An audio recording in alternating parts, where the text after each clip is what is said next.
La cause principale, d'après moi, c'est le problème de la formation dans le pays. C'est-à-dire aujourd'hui, vous avez un iceberg qui sort un peu du lot, qui s'appelle le top 14, et c'est ça qui capte l'attention de tout le monde.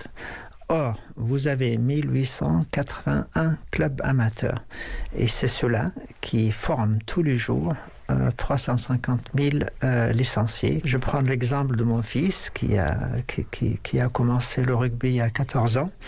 Il joue à Moguio.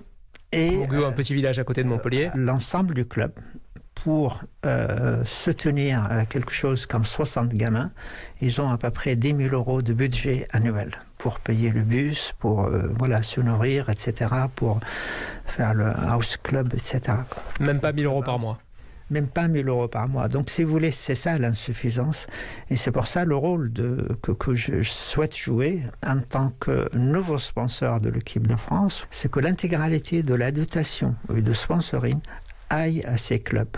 Donc vous êtes parfaitement conscient que cet investissement que vous consentez, qui représente 6 à 7 millions d'euros par an, c'est du long terme.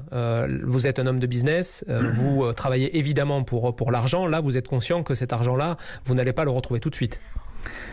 Si vous voulez, cet argent, pour moi, en tant qu'entreprise, c'est perdu, c'est un investissement.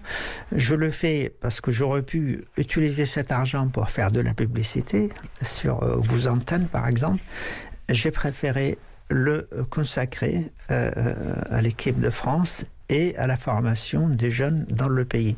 Il y a un côté patriote dans ce pays. Mon histoire m'incite à aller dans ce sens-là parce que voilà, il faut que je gagne ma place dans ce pays en tant qu'émigré qui est arrivé maintenant depuis pas mal d'années. Il faut beaucoup de temps, mais il faut beaucoup de méthodes, sauf que les méthodes, je ne les vois pas aujourd'hui. Si vous voulez, qu'ils feront que dans 1 an, dans 2 ans, dans 3 ans, et on va y arriver.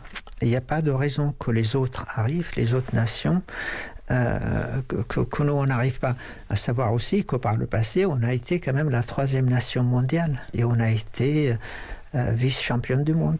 Donc, mais là, du coup, j'ai l'impression que la situation est désespérée dans le sens où on ne voit pas qu'on va y arriver parce qu'on n'a plus confiance, parce qu'on n'a plus confiance en nos moyens.